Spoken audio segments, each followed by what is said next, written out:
você achou? O que ele deixou pra você? Quem é? O que você achou aí? Quem é? Quem é? Achou um ovo ali? Quem é? Vamos procurar os outros. Vamos ver se tem mais aqui a pegada dele. Aqui. Nossa, ele sujou sua cama. Eu tô vendo. Vem, vamos ver. Olha, ele deixou uma caixa de cenoura pra você. É pra você comer, viu? Vamos? Parece. Eu vou deixar lá na sala. Quer ajuda pra você? Ô, Dona, vai pra lá na sala. Deixa eu ver se tem mais. Vou ver se tem mais lá. Ai, mãe, leva um. Tá. Tá, vai.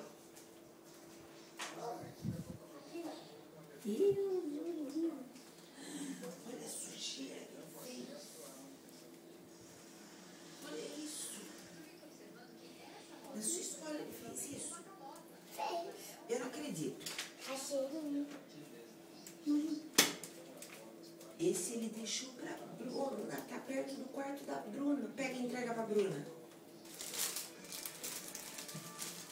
Bruna! Cuidada!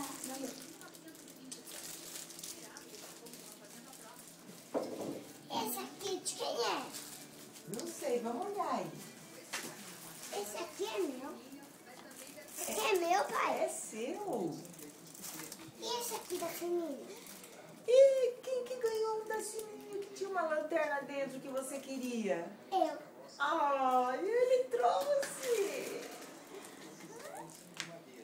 Então traz daqui. Vamos por aqui. Ah, vou pegar. Peraí, e tem mais ali, não tem? E quem? Aqui, ó. Aqui, ó. Tem mais ali. E quem é que gosta de confete? Ó, Eu. de confete. Eu. Agora vai lá procurar. Ó lá, onde ele deixou mais coisa lá. E de quem é esse daqui? Quem é ele? É meu. Quem é?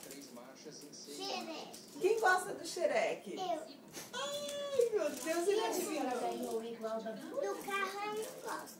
Do carro você não gosta? Mas tá, pra brincar às vezes. Ó, uma cenourinha. Deixa uma cenourinha pra você também. Mãe, vou pegar. Ó, veja lá as patinhas que tem mais do que lá. Lá tem mais ovo. Ah, achei. Acho que deixou mais coisa pra Bruna. Mais coisa pra Bruna. Traz aqui pra Bruna. Qual que é da Bruna? Os dois.